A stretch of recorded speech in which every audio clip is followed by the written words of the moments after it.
हाय, आज आपण सिलेबसमधला second chapter पाहणार आहे, चरकचा स्वेदाध्याय, जो की 14th नंबरचा चॅप्टर आहे. तर स्वेदाध्यायामध्ये सर्वात आधी त्या शब्दाची निरुक्ती पाहू आपण. तर स्वीद या धातूला नय, नीच किंवा अच्च हे प्रत्यय लागून स्वेद हा शब्द बनलेला आहे. आता त्याचा अर्थ काय आहे? पाक होणे. पाक होणे म्हणजे जे दोष संचित झालेले असतात त्या दोषांचा पाक होणे, किंवा दुसरा अर्थ त्याचा असा आहे की घाम येणे. तर स्वेदन म्हणजे काय होते की ज्या प्रोसेसमध्ये म्हणजे ज्या कर्मामध्ये व्यक्तीला घाम आणला जातो त्याला स्वेदन म्हणतात. चरकाच्या समोर 22व्या अध्यायात सुद्धा दिलेला आहे.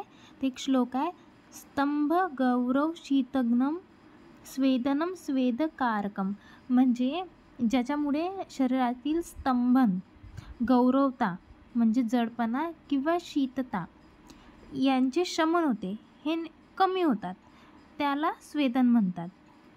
हे स्वेदन स्वेदकारक आहे. आता स्वेदनचा अर्थ समजला. आता या अध्यायाचे महत्त्व पाहू. हा अध्याय इथे का दिला आहे? आपण आधी स्नेहाध्याय पाहिला, तर स्नेहाध्यायानंतर स्वेदाध्याय दिला आहे. का बरं की पूर्वकर्मात आपण स्नेहानंतर स्वेदन करतो. स्नेहनामुळे काय होते, जे दोष असतात ते मृदू होतात, पण ते त्या जागी चिटकलेले राहतात. पण स्वेदनाने काय होते, ते दोष त्या जागेतून निघून कोष्ठामध्ये येतात आणि मग त्यानंतर आपण वमन विरेचन वगैरे हे मुख्य कर्म करतो, त्यामुळे ते कोष्ठातील दोष शरीराच्या बाहेर निघून जातात. तर खाली चॅप्टरमध्ये दिलेले आहे स्वेदनाचे लाभ. तर स्वेदनाचे लाभ याचा जो श्लोक दिला आहे तो इम्पॉर्टंट आहे, तो नोंद करायचा आहे. स्वेदनाचे लाभ. स्नेहपूर्व प्रयुक्तेन स्वेदेनावजिते अनिले पुरुषमूत्र रेतांसी न सज्जन्ति कथंचन शुष्कान्यपि हि काष्ठानि स्नेहस्वेद उपपादनेः नमयन्ति यथा न्यायं की पुनर्जीवतो नरान. म्हणजे स्वेदना आधी जे स्नेहन केले असते, स्नेहन कोणत्या दोषावर हे करतो आपण, म्हणजे वातदोषाचे स्नेहनाने शमन होते. तर स्नेहन आधी केलेले असले की वातदोषाचे शमन झाले, त्यामुळे जे शरीरात मलमूत्र संचित झालेले आहे त्यांच्या मार्गात अडथळा राहत नाही, ते योग्य प्रकारे शरीराच्या बाहेर टाकल्या जाऊ शकतात. त्यानंतर इथे एक एक्झाम्पल दिलेलं आहे की जसं कोरडं लाकूड असते, त्याला तेल लावल्यावर आणि त्यानंतर त्याला शेकल्यावर जसे ते योग्य प्रमाणे असे मुडते, त्याचप्रमाणे आपण शरीराला आधी स्नेहन दिले आणि त्यानंतर स्वेदन दिले तर त्या शरीर पण असं मृदू बनते. इथे स्वेदनाचे लाभ दिलेले आहे. तर स्वेदनामुळे काय होते, शरीर मृदू बनते आणि आधी जे स्नेहन दिलेलं होतं त्यामुळे ते दोष मृदू झाले असते, मग स्वेदन दिल्याने ते त्या मार्गातून निघून कोष्ठामध्ये येतात आणि मग ते वमन विरेचन केल्याने ते शरीराच्या बाहेर निघून जातात, त्यांचे शोधन होते. नेक्स्ट दिलेलं आहे स्वेदनाच्या सफलतेसाठी आवश्यक गोष्टी. आता हे स्वेदन करण्यासाठी कोणत्या गोष्टी लागणार, तर सर्वात आधी तर रोग असलेला पाहिजे, त्यानंतर ऋतू आणि रोग्याचे बल हे पाहून जर स्वेदन केलं तर स्वेदन चांगले होईल. त्यानंतर दोषांचा विचार केला पाहिजे आणि त्या दोषांनुसार द्रव्यांचा कल्प स्वेदनासाठी दिला पाहिजे. कारण की जर समजा वातदोष वाढलेला असेल पण आपण वृक्षद्रव्यांनी स्वेदन देत राहू तर वातदोष अजून वाढणार, म्हणजे त्या रोगीला फायदा मिळणार नाही, उलट नुकसान होणार. फार उष्ण आणि फार मृदू असे स्वेदन करू नये.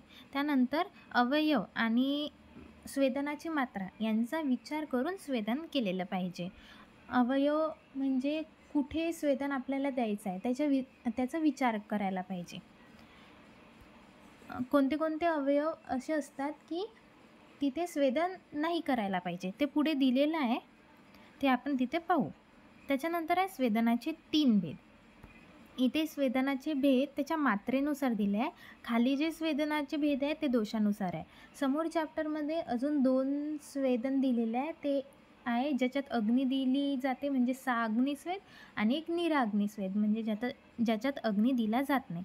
तर स्वेदनाचे मात्रानुसार 3 भेद: महान, दुर्बल आणि मध्यम.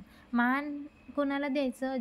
ज्याचा रोग मोठा असेल, ज्याच्यात शीतता पण जास्त असणार आणि ज्याचे शरीरबलसुद्धा चांगले राहील. दुर्बल कोणाला? रोगी दुबळा असेल, थंडी कमी असेल आणि व्याधीचा बल पण कमी असेल. मध्यम कोणाला? ज्याच्यात रोगी मध्यम आहे, व्याधी मध्यम आहे आणि थंडी मध्यम आहे, त्यांना मध्यम स्वेदन दिले पाहिजे. दोषानुसार भेद कसे आहे?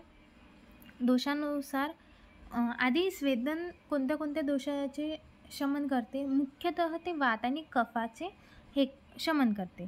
तर दोषानुसार त्याचे भेद: वात आणि कफ, केवळ वात आणि केवळ कफ याच्यानुसार. वात कफमध्ये स्निग्ध आणि रुक्ष, का बरं की वातात स्निग्ध आणि कफात रुक्ष. केवळ वातामध्ये स्निग्ध, वाताच्या अपोजिट, आणि कफामध्ये केवळ कफामध्ये रुक्ष या द्रव्यांनी स्वेदन करावे दोषानुसार. त्यानंतर इथे दिलं आहे आमाशयगत वात दोषांमध्ये स्वेदन विधी. म्हणजे जर आमाशयात वातदोष वाढलेला असेल तर त्यामध्ये स्वेदन कसे करायचे? आता आमाशय आहे, आमाशय कशाचे स्थान आहे? आमाशय हे कफाचे स्थान आहे. तर असा सिद्धांत आहे की आधी स्थानिक दोषाची चिकित्सा करायची, मग आगंतुक दोषाची करायची. तर आमाशय हा कफाचं स्थान आहे म्हणून आधी कफाची चिकित्सा करायची. तर कफाचा गुण स्निग्ध असते, तर त्याच्या अपोजिट म्हणजे वृक्ष, म्हणून प्रथम वृक्ष द्रव्यांनी स्वेदन करायचे. मग वातदोष, मग वात आगंतुक आहे याची मग स्निग्ध द्रव्यांनी स्वेदन करायचे. सेम आता जर पक्वाशयात जर कफ प्रकुपित असला, पक्वाशय कशाचे स्थान आहे? वाताचे. तर वाताचे प्रथम मग स्निग्ध द्रव्यांनी स्वेदन करायचे आणि नंतर वृक्ष गुणांनी कफाची चिकित्सा करायची. त्यानंतर दिलं आहे त्यांनी मृदू आणि कोमल अंगाचे स्वेदन. जे आधी म्हटलं होतं की कोणत्या अंगाचे करू नये, तर इथे दिले आहे की दोन्ही जे अंडकोश आहे त्याचे, हृदयाचे आणि दोन्ही डोळे यांचे स्वेदन करायचे नाही. जर करावायचेच असले म्हणजे अति आवश्यकता असली तर त्यांचे मृदू स्वेदन करायचे. आणि जे वंशन प्रदेश आहे याचे मध्यम स्वेदन करायचे. खाली त्यांनी दिलेलं आहे नेत्र स्वेदन विधी. आता नेत्राचे स्वेदन कसे करायचे? तर जे पान असते कमळाचे वगैरे, किंवा वस्त्र जे शुद्ध केलेलं आहे, आणि गोधूम पिंड्या म्हणजे गव्हाचे गोळे आहे, ते डोळ्यावर ठेवायचे आणि त्यानंतर स्वेदन करायचं. नेक्स्ट इथे दिलेलं आहे स्वेदन कर्मात मर्मस्थानाचे रक्षण. जेव्हा आपण स्वेदन करतो तेव्हा मर्मस्थानाचे रक्षण केले पाहिजे. खासकर इथे हृदयाचे दिलेले आहे. तर काय करायचं? गळ्यात मोत्यांची माळ घालायची. ही माळ म्हणजे किंवा हार हृदयापर्यंत येणार असा असला पाहिजे. थंड पात्रांनी किंवा पाण्यात भिजवलेल्या कमळांनी किंवा ओल्या हातांनी हृदय प्रदेशाला वारंवार स्पर्श करावा. याने काय होते? स्वेदनाने काय होते? उष्णता निर्माण होते. म्हणजे आपण उष्णता देत आहे ना, तर हे असं शीत उपक्रम आहे ना, हे केल्याने त्या उष्णतेचा परिणाम हृदयावर किंवा मर्मस्थानावर होत नाही. नेक्स्ट आहे आपण कधी समजावं की स्वेदन झालं किंवा कमी झालं किंवा जास्त झालं? तर हे दिलं आहे सम्यक स्विन्न लक्षण, म्हणजे सम्यक स्वेदनाची लक्षण. तर काय होते?